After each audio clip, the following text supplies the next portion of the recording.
HBO renews A Knight of the Seven Kingdoms for a second season ahead of its series premiere. HBO just did something absolutely insane, and I mean that in the best possible way. They've renewed A Knight of the Seven Kingdoms for a second season before the first episode has even aired. Let that sink in for a moment. They are so confident in this show that they greenlit more episodes without waiting to see if audiences would even show up. That is not confidence, folks. That is the kind of swagger you only get when you are sitting on a gold mine and you know it. If you love this kind of Westeros news as much as I do, hit that subscribe button right now and smash that notification bell, because we are about to dive deep into why this early renewal is actually a massive deal for the future of Game of Thrones content. And trust me, you do not want to miss a single update on what is coming to the Seven Kingdoms. So let us break down exactly what is happening here. A Knight of the Seven Kingdoms, based on George R.R. Martin's Tales of Dunk and Egg novellas, has not premiered yet. We have seen some promotional material, maybe a trailer or two, but the general audience has not watched a single frame of the actual show. And yet, HBO looked at what they had, rubbed their hands together like a cartoon villain, and said, "Give us more of this immediately."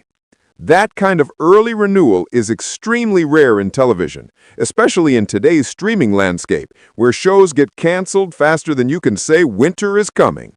This tells us several crucial things about what HBO is planning for the Game of Thrones universe. First and foremost, they are all in on building a cinematic universe within Westeros. They are not just making standalone shows and hoping for the best. They have a strategy, a vision, and apparently the budget to make it all happen. A Knight of the Seven Kingdoms is not just another Game of Thrones spin-off. It is a cornerstone of HBO's plans to dominate fantasy television for the foreseeable future. Now, for those who might not be familiar with Dunk and Egg, let me bring you up to speed real quick. These stories follow Sir Duncan the Tall, a humble hedge knight, and his squire, Egg, who happens to be Aegon Targaryen, a prince disguised as a common boy. The tales are set about 90 years before the events of Game of Thrones, in a Westeros that is still recovering from the Blackfyre rebellions. It's a smaller, more intimate story compared to the massive political machinations we saw in the original series. But do not let that fool you. These stories pack an emotional punch and give us a ground-level view of what life is actually like in the Seven Kingdoms when you are not sitting on the Iron Throne. What makes this renewal so exciting is what it represents for the future of adaptations. George R.R. Martin wrote 3 Dunk and Egg novellas, with plans for more that have been in the works for years. HBO renewing the show for a second season before the first even airs suggests they have already mapped out how to adapt multiple stories, and they are confident enough in the material and the execution to commit long-term. This is not a wait-and-see approach. This is a "we know this works and we are going full speed ahead" mentality. But here's where it gets really interesting. The early renewal also suggests that HBO has seen the finished product, or at least enough of it to know they have something special on their hands. Test screenings have likely blown people away. The creative team has probably delivered something that feels fresh, yet familiar, capturing the essence of what made Game of Thrones great while carving out its own unique identity. When a network commits to more content before audiences weigh in, it means their internal metrics, whatever those mystical things are off the charts positive. Let us talk about what this means for the cast and crew. Peter Claffey is playing Sir Duncan the Tall, and Dexter Sol Ansel is taking on the role of Egg. These actors now have job security that most people in television can only dream about.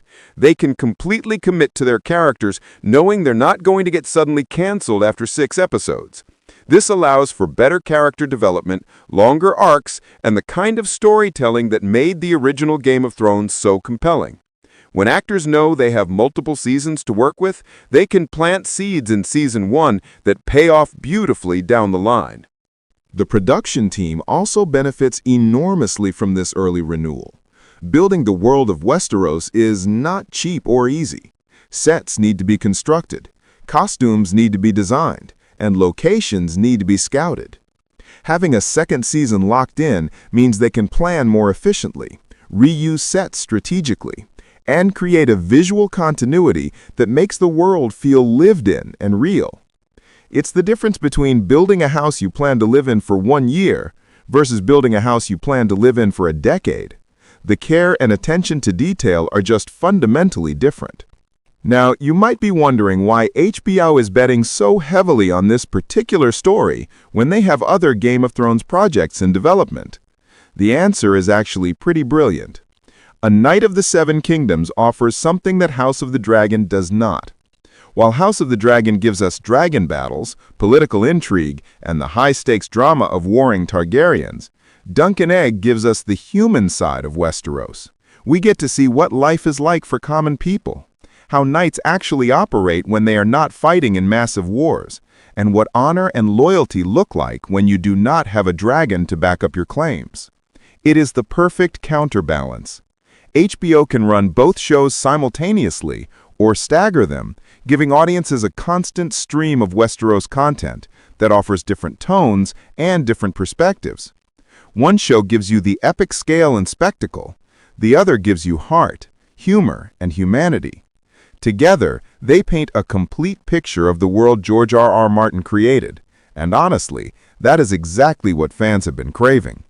The timing of this announcement is also incredibly strategic. By renewing the show before it premieres, HBO generates massive buzz and confidence among potential viewers. People who might have been on the fence about watching another Game of Thrones spin-off now have proof that HBO believes in this project enough to double down immediately.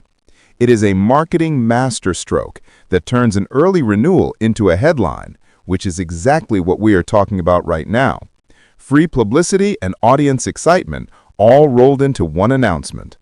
There is also the George R.R. Martin factor to consider. Martin has been incredibly involved in the development of A Knight of the Seven Kingdoms, which makes sense given how much he loves these characters and stories. Having a second season confirmed means Martin can continue collaborating with the showrunners to ensure the adaptation stays true to his vision, while also expanding the world in ways that make sense for television. This is not some corporate cash grab. This is a passion project for everyone involved, and that enthusiasm is infectious. What can we expect from Season 1 and potentially Season 2? Based on the source material, we are likely getting adaptations of The Hedge Knight for Season 1, with The Sworn Sword and The Mystery Knight potentially forming the basis for Season 2 and beyond. Each story takes Dunk and Egg to different parts of Westeros, introducing new characters, new conflicts, and new insights into the world. We will see tourneys, conspiracies, and the development of one of the most beloved friendships in all of Westeros literature. The beauty of these stories is that they are largely self-contained, while still building towards something larger. Each adventure can work as its own satisfying narrative, but together they create a tapestry showing us how Egg grows from a naive boy into the man who will eventually become King Aegon V, one of the most beloved monarchs in Westeros history. We are watching the origin story of a legend, and that is inherently compelling television. So what does all this mean for us as fans? Simple. We're eating good, people. We have House of the Dragon delivering epic Targaryen drama. We have A Knight of the Seven Kingdoms bringing us heartfelt adventures with Dunk and Egg. And we have the promise of more content on the horizon, all set in the world we fell in love with. HBO has cracked the code on how to expand this universe without diluting what made it special in the first place. Thanks for watching, everyone. Keep your swords sharp and your eggs scrambled. Or unscrambled. You know what? Just keep watching, and we will keep bringing you all the Westeros news you can handle.